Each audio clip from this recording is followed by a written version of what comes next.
Bob, it's good to have you on the phone at least. I wanted to ask you about this meeting and the potential for an expansion of the balance sheet. Joe Nocera today in the Times writes and tries to compare Bernanke today to Volcker back in his day. And he writes, today, Ben Bernanke is every bit as vilified as Volcker was back then.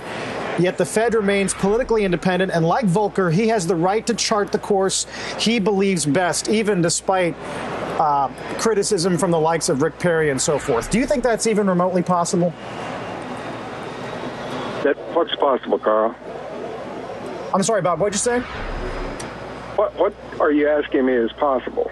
Yeah, it is. I'm asking you, what's the likelihood of the balance sheet getting bigger? Well, I think it's fairly small because it's become such an unpopular thing. Operation Twist, I don't think would do much good, but it wouldn't do much harm. But if Operation Twist, along with some slight increase in the balance sheet, would be helpful. I think the most dramatic thing they could do tomorrow would be to lower the reserves, the interest they pay on reserves, because believe it or not, I think that's holding some of the banks in excess reserves, and that would cause them to turn loose of some of them. But the Fed's not going to have much impact one way or the other, and the best you can hope for is that it keeps things from getting worse. There's nothing in its arsenal right now that's going to do a great deal of good.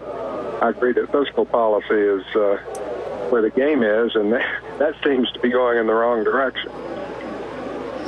Bob, you said it keeps things from getting worse. At the same time, interest rates are already so low. So how much, the impact of a twist action will have, some impact, I suppose, on interest rates, but how much impact could it possibly have because they're already so low? So how does this actually help things from getting any worse?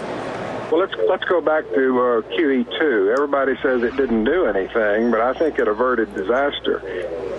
It may not have done as much as we would have liked, but I think it kept the banks from shrinking. Banks wanted excess reserves, and they were going to get them one way or the other, so the Fed provided them.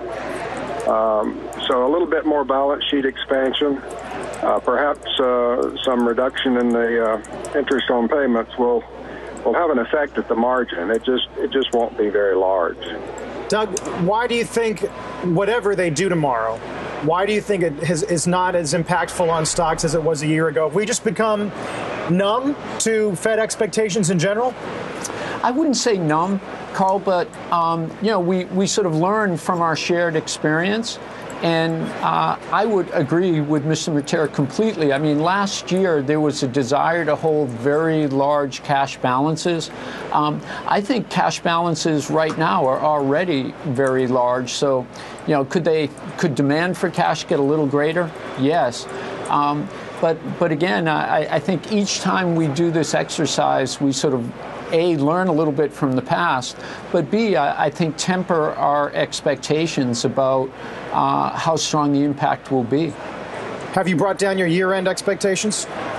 We did that a few weeks ago, primarily, Carl, based on what we were seeing in what are traditionally good leading indicators of growth. The most profound breakdown this summer has been in consumer confidence, and we think that means consumers will push up their saving rate, and we'll see a slower rate of growth of consumer spending in the next couple of quarters. Bob, everybody is trying to get a handle on whatever the Fed action is tomorrow, the impact on the dollar. Some say that some sort of QE would obviously be harmful to the dollar. Others say, given the state that the euro is in, there's no competition. Would you agree with the dollar has some insulation because of that? Carl, you may recall my views on the dollar. I'm for a strong dollar, but not just yet. Yeah, still. Sort of like St. Augustine's view on chastity.